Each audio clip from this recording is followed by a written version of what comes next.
Hey again, welcome back. Welcome if you're new here. I'm Prophetess Wendy, and I'm here with yet another revelation from the Lord, sharing a dream that I received April 7th, 2025. I titled this dream, Weaponizing the Israelites Against Each Other. I had a dream where the Lord was showing me what is happening with our people in America. So in the dream, I saw two people, a man and a woman. The woman was black and the man was white. They both were on a plane, first class. One of those American planes, I think Delta or American Airlines. But in the first class, the preferential treatment should be the same because that's the service they all paid for. Yet in serving the food, I noticed that the woman was given a lesser desired meal than her white counterpart. As in, her meal was more on the cheap side, while his was more like royalty. Then there were other scenarios. I can't remember exactly what, but I remember I was with a few other people telling them about the dream I had where the Lord was showing me this situation about how they weaponize us through Israel in America against each other. And one of the examples I gave was, for instance, a black person who is set as a director or manager or supervisor over other people of color to be a scapegoat for the upper heads, who most likely will be white, who sends orders to the hand-picked black person who think they got to the top based on their own merit, be it they are well educated or they are truly qualified for the job. All of that is secondary to the fact that they serve a purpose to the people above them to control their own who is under them. So when they give us orders, which is the people under them, that isn't favorable, they see it as them doing their jobs because really that is what they are getting paid to do. Unbeknownst to some, it's not serving their interests. It's a false sense of success of them killing theirs to be in a space that they themselves will never be accepted as one of the others who are white. They don't see a black person in the same light as themselves, regardless if they are more qualified, more educated, or more capable than any other white person they know. So the one over us, people underneath them, dictates to us and we follow suit or don't by pushing back on them like it's they who wants to cause problems for us when they too are taking orders, thinking that they are only doing their job. We are weaponized to fight each other than to fight the ones who are continuously oppressing us and using us as a pawn for their own gain. I remember one of the person asked if I only had one dream or something like that. My response was, I have several dreams at night. So that was the dream. So basically, what the Lord is saying here is that they're weaponizing us against each other by classism, right? Nothing different from what took place during slavery. In slavery, we had the field slaves and the house slaves, right? So we have those in the house who thought they were better because they were appointed to house duties. So they thought they were better and they were more cared for, they were more loved than those who were in the fields in the hot sun working all day, being mistreated. The problem is, not the difference, but the problem is both were slaves. None was free. None was free. But the mindset and the what do you say, mental slavery that they instilled is to make those who believe that they were better than the others.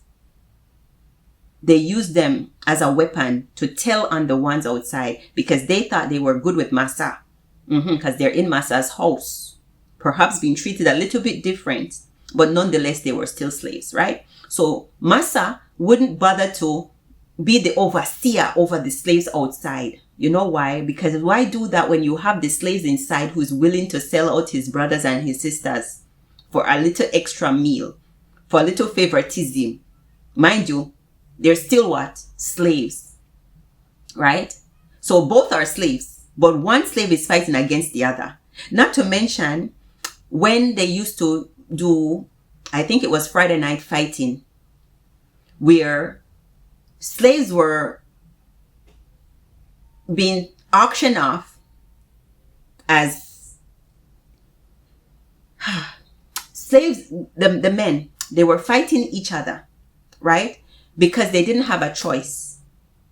And if two slave masters, the slave masters would come together with one of their slaves that they would put in the ring to fight another, right? To see, it was like a game for them, gambling really. Just like how we have our people who are going around doing the boxing. Yes, so they will go in a ring like boxing ring, but not by choice. They are choosing to do it by choice now. But back then, it was not a choice. You were selected, you were going. And when you go, even though you know the man who you're fighting, even though you don't want to kill them, it is kill or be killed. You see that? So it's not like they were fighting the slave master's family or people in their, ethnicity. No, they were pitting them against each other. They had to kill one another, basically, not of choice, but if they don't kill the one that they're fighting, then they will be killed by their master. So it's nothing new up to this day. The thing is just mental slavery now. It's a systematic thing where they're using what now? Classism, right? They weaponize those who they will allow a few blacks, Hispanics, and Native Americans to get into a place of power or perhaps high ranking in offices or whatever it is. You'll get into a position where you're considered like a boss, a manager, a supervisor, maybe a CEO. They will bring you so high that you will feel like you are a part of them. Now you have made it. Yes, you'll feel like you have made it. And when you get to that place, you don't know that it's not your merit that took you there. Mind you, it's not to say that you're not educated, you're not qualified. I'm not saying that because I know we're most times overqualified. So it's not your merit that is questionable. It is not your understanding, your education, none of that. They didn't pick you because you had an impeccable resume, though you did. It was not it was not the place that they chose from. It's the place that you were a black man or a black woman. And majority of their workers are what? Minorities. So when they want to pretend like they're not racist, they're not the ones going to be over the minorities giving what? Orders, wicked, ruthless orders. They're going to come and they're going to remind you, if you want to keep this job, you have to do this and this and this. Now you want to prove that you have earned this place, so much so that even the wicked things that they're telling you to do, what you're going to do is what? Enforce them on your own people. Because you're just doing your job. Of course you're just doing your job. But you don't see the intentions behind it. They make it seem like you have arrived. And you have arrived, but to what? To what have you arrived? I think back in the day, they used to call those people Uncle Tom. I think that's what it was, Uncle Tom. Like Django. You see that man, what's his name again? Hey, he was in the house acting like he was as black as whatnot, and he was acting like he was a part of the white family. I don't remember what his name. Samuel L. Jackson, the part that he played. Yes, you have become that. So you think that you're in with them, but you're just another black person to them. The face of their wickedness. That's what they become. You become the face of their wickedness. Yes. So when you hand on the wicked instructions to your peers, the minorities that are working under you, then they cannot call racism. You see? Because how can I say racism when you're above me, you're the one who's giving the others, yet you're like me in skin tone, right? I cannot say you're racist. But the others is coming from the one who is racist, and you're the one who is delivering the message. But it seems like it is you who is giving it. But you do also have a boss, and you're following instructions just like you want us to. So that's how they're weaponizing and gaslighting. So we also have, when those who have made it to a place, mind you, remember where the blacks have been coming from ever since slavery. They hold out on education for the longest. Black people weren't allowed to go to school and all those things. And though they had a head start over black people, they still have a problem that black people are smart, even to this day. Right? So, one, they will pick few like lottery to elevate. Few get into systems, maybe by the grace of God, or just as a quota. Not because they're not qualified. No, we're not talking about qualification, right? But they will bring you in as a quota, right? And then to have the people around who will see other black people who are in place of position, and then the majority of minorities who are complaining that racism, they cannot get jobs, they are doing this to them and this to them, and all they're trying is like, it cannot go anywhere. Then they'll say, that is not true. It's because you're lazy. It's because you're not trying hard enough. It's because look, we had a black president. My friend, stop it. Stop it. That's exactly what they want you to do. To see the two that there are a few that they have picked out and placed them. Not because they earned themselves there. Because they placed them. Not because they're not qualified to be there. But because they chose to place those ones in those positions so they can use those ones they have placed to gaslight the rest of us.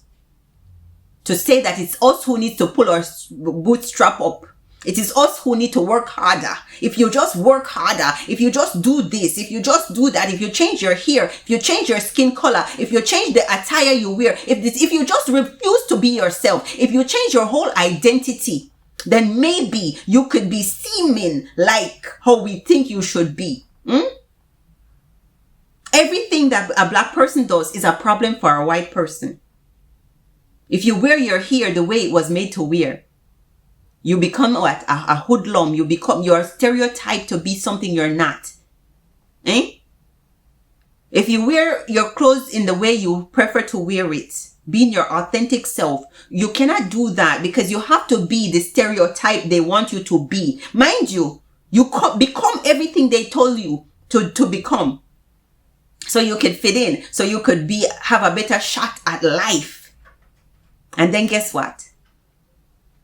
They still hate you. They still hate you. You're not accepted even when you cut your hair low. Even when you wear quarter zip. Even when you are wearing all that you're wearing. You look the part, and the first thing they're seeing is not your attire. They see your black skin and you become a threat regardless. So we have white people out here gaslighting. People who are telling you about their true struggles, that they have been looking for a job. Their resume is top notch, but they're still not getting hired. And you say it cannot be so. It has to be something you're doing wrong. No, it's the system. The system in America is set up against the Black Americans. It's set up against mostly the Black Americans. I'm going to say that. But Black people on a whole. The system is set up against minorities. It is set against them. And then the system that is set against the people, we have the other demographic, mostly the white people, who clearly don't understand that the system is rigged in so many ways to still keep Black people enslaved systematically. So the shackles might be gone. The bondage might be gone. The holding might be gone, but we're still in shackles. There's no move around. You cannot do everything you want to do, how you want to do it freely like the white people do. It is not so. And don't use people who they have placed to say, well, if I see this one this one is doing this, so it's you. The problem is you. Maybe you need to work harder. Maybe you're just living in the past. No. The past is the present. The past is the present. It's just looking a different way. They knew what they were doing. They knew what they were doing. So stop gaslighting if you're one of them. Especially if you're Black too. Especially if you're a minority too. Maybe you have a situation that others probably don't have. And you're like, well, at least. You think even if you have a job that you consider good. Imagine your fullness that you could be according to how the Lord has made you to be. Even you still have limitations. But because yours look better than somebody else's, you think it's them. You think it's them. You might have just met the quota. And we bless the Lord for who he has carried into places that they would have kept them out of anyway. But don't be like that, where you gaslight the others who are trying, but to no avail. They're getting the lottery card winning to get into spaces that they are overly qualified for. They're actually qualified for, but nobody will receive them there because they have already met their quota. Racism is still alive. Racism is just taking a different face and a different form. And please stop saying you don't see color. Please stop it. Resist from doing it. That's a lie from the pits of hell. And please, if you're one of them out there talking about, I am Christian before I'm Black, stop it. Stop it. You shouldn't have to choose your race over your Christianity. You shouldn't. Because nobody sees you as a Christian before they see you as Black. As you present yourself, before you open your mouth, they're identifying you as a Black male, Black female. Unless you speak and say you're a Christian or say something godly out of your mouth, that as they assume that you are. It is not an identifier. So to say I'm Christian before I'm Black is like ignorance. Let's say that. It's ignorance and it's not of God. I don't know who is allowing you guys to do this thing. It is not of God. So please desist from doing it. Again, you're allowing them to strip you from your identity. You cannot be Christian if you're proclaiming to be Black. It's either you're going to be Christian or you're going to be Black. It's not so. You are Black and you are Christian. You don't have to tag yourself as Black Christian, but you are Black and you are a Christian. And that doesn't mean you're idolizing your skin. I don't know which wicked person come up with that stupidness. I love my skin. My Father made me fearfully and wonderfully. So for me to say, this skin color that is causing me problems since I was born, I don't like it. Me, I'm wicked. I rather not to see my own skin color. I rather not to see the beauty my Father made me, because people are offended that I want to say I'm Black. Be offended. Be offended. Because I am Black and I am a Christian. I'm a daughter of the King. The King. Black. He made me this way. And I love the way he made me. And I wouldn't want to change it for nothing or no one else's identity. I only want my own. And if you don't want your own identity, you want people to tell you what and how you should be in order for you to be a good Christian, please don't do it. A good Christian don't allow people to dictate their life, to tell you to strip yourself of the very essence of who God created you to be, so you can seemingly be the Christian they think you should be. Who are they? Who are they? You think God is pleased? He made you the way he made you. He sees color. Clearly he does, because he wouldn't have made us in all different shades.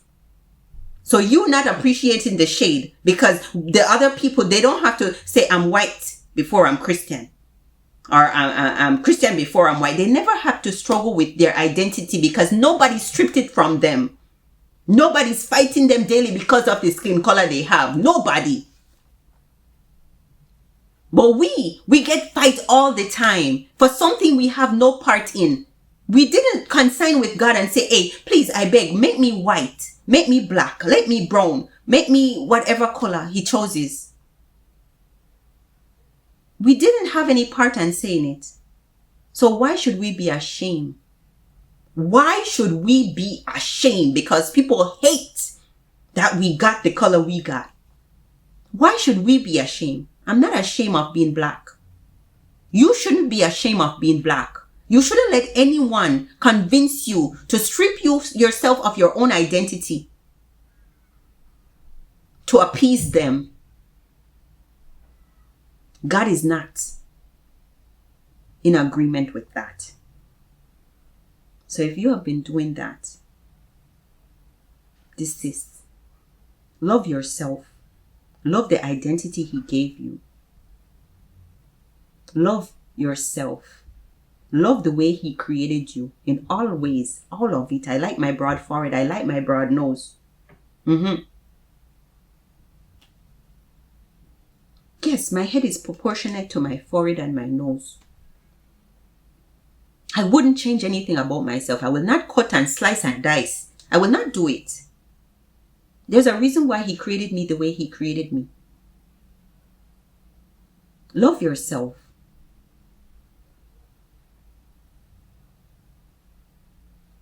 And for those white people, Caucasians, who have been bought in the Kool-Aid of the lies and also gaslighting those who are minorities to believe that they're just not trying hard enough, they're just not smart enough, they're just not, and they're lazy and whatnot is being said about them. It's not so.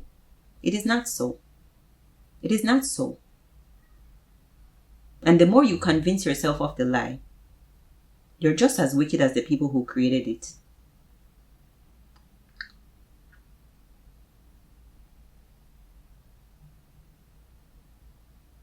Okay, that is my rant for today. Have a good day, and I'll see you guys in the next video. Bye.